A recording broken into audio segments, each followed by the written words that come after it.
Hey guys, here I am, a little bit of this cherry wood right here. We just cut this off of a branch, and we're going to be talking a little bit about the steps we'll take if we want to make a spoon. This is going to be done in Swedish Lloydcraft traditional style, using all hand tools. As you can see, this piece here is probably about a little more than 2 inches or so in diameter. And what I'm going to do, the next step is right in here, I want to split this piece down in half. I split this down in half, and then I'm pretty good to go. And I might get lucky and get 2 spoons for 1 piece of branch here. A couple of things that you want to look for when you're looking at this stuff is try to find it with as least amount of knots as possible. There's going to be a few in here, but it doesn't look too bad.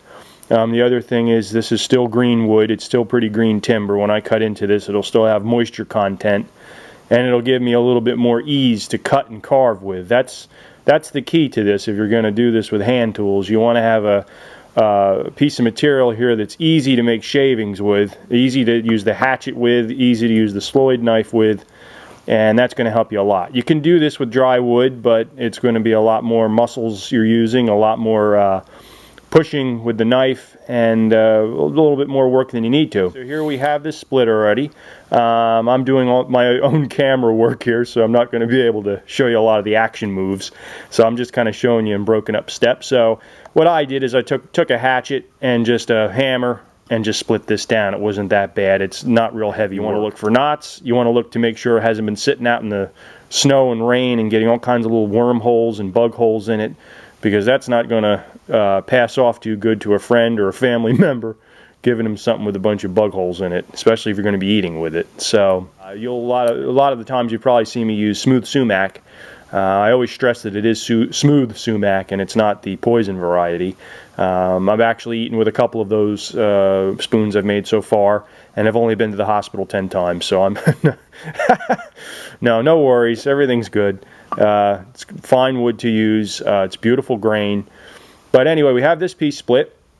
That is the next step you would take. So you get the branch, you split it down in half, and now the next step, I'll show you some of the things I've made to make this process easier, that you guys that might be maybe using some more power tools or something like that might want to use, or just if you're going to do this all by hand tools, it's still going to be very helpful.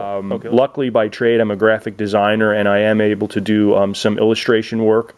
So I took those crafts and abilities that I have and put it always towards my woodwork. So in doing that, I traced out some different patterns and some just cheap box store pine, thin pine, cut them out with a coping saw, and just made all kinds of different ones. Little tiny guys like this. I really haven't even made something like that yet. This is the one you've probably seen most of. This is sort of more of a Swedish type pattern. I like this one a lot. Here's some of the ones you might have seen lately. I've been making these shorter spoons with big handle here, real curvy, and this real big serving type bowl. I don't go exactly by these, obviously. They're a little bit thin in some areas and a little bit wider in some areas than I might make once I really carve the 3-dimensional piece. And then I'm working on a big old serving type spoon, something to get a little more country cooking type feel into all the spoon making, because I do enjoy that kind of look as well. Here is the latest and greatest. This is the one I've been using. It's a little smaller. I think it's a little bit more friendlier to use holding it in your hand. You can work with this easier. Obviously, again, I don't make the neck quite this small. That's something that you guys, if you decide to kind of get in the shop and do some stuff, you'll just have to get a feel for this.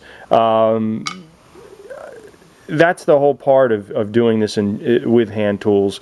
You're not the first 3 or 4 times going to make a perfect spoon, and then crazy as it is, you really might make a really nice spoon the first time. You just might. You have to continue to practice in order to get this work to continuously come out the way you like it. And what we've done here on this next step, very important, and something that I had not been doing when I was doing this craft. And it is basically, we had our split piece, but if you notice our split piece, if I turn it to the side, look what we have going on there, a ramped area, a scooped area right in this section here.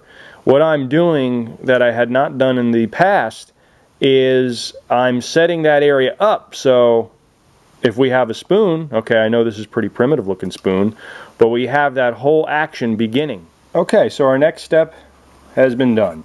We took our template that we were talking about, one of them here, took this smaller one, and I hope the camera can pick this up, but I just made a trace here, did it in pencil. Probably a really smart idea, which I just haven't gotten around to doing it. Get a red marker. That really works good when you're carving. So much more of my experience of knowing what it should look like is going to help me know how close to come into these lines and how far I can stay out. That's just something that's going to come with doing it over and over and over again.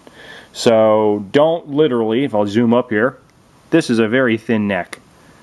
One of the most important things I can tell you about making a spoon is that area right there. If this area right here is weak, if you don't have enough meat on the bone, this thing is going to snap. It's going to break. Go on. But so you've traced your pattern out. Now I put saw relief marks here. And the next move is going to be, we're going to hatchet from this area here first. You want to just kind of lightly make a couple of hue marks, hatchet this down to meet this, break this out. Do that on both sides, okay? And then the next thing, we're going to hatchet from down in here and scoop this out. So that'll be all hatchet work. Again, because of the camera work, I'm the cameraman, I'm going to have to do that and come back at that point. So let's do that. And I've just kind of gone around. This has all been done with hatchet, this part. I like to do most of the work, I find now, with the hatchet. You can actually accomplish a lot of this without even getting to your knives. I do a lot of knife work, don't get me wrong, but I do a greater amount with it, with the hatchet than I did when I started. Now this is all loggy and bumpy and clubby and whatever you want to call it. It's not looking really nice and smooth and textured, of course. I don't know if you can see by the camera and the shadows here, this is very rough on top. I have to get this smoothed down, a lot of things, but we already right now, look at that, see we have a basic shape. We've used this Sloyd knife here to get into all these different areas and really just kind of take everything that we've worked on and bring it down a little bit smaller. You'll find that really you just have to experiment with these things sometimes. I've made some cherry ones before, and because it's such a hard wood, I don't think we're going to have too much problems with these knots later on in years to come, but I can't guarantee it. It's a beautiful piece of wood, and I'm going to stick with it. I like to use the hook knife. Sometimes you can gouge this work out and just get it started and then follow it up and clean it out with the hook knife. I've been lately just going in straight with the hook knife.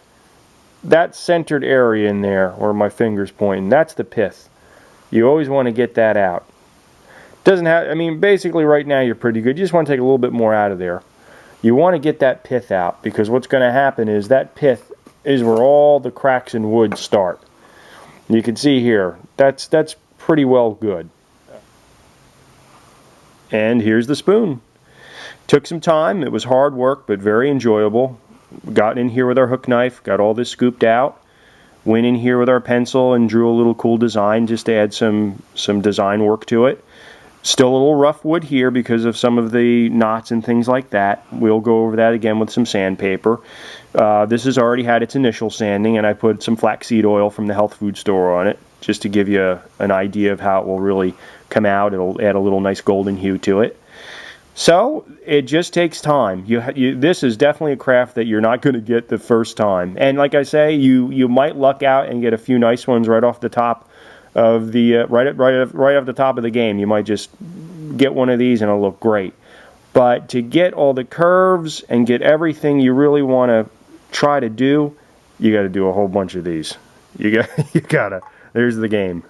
You have to keep on working at these. You just have to love it.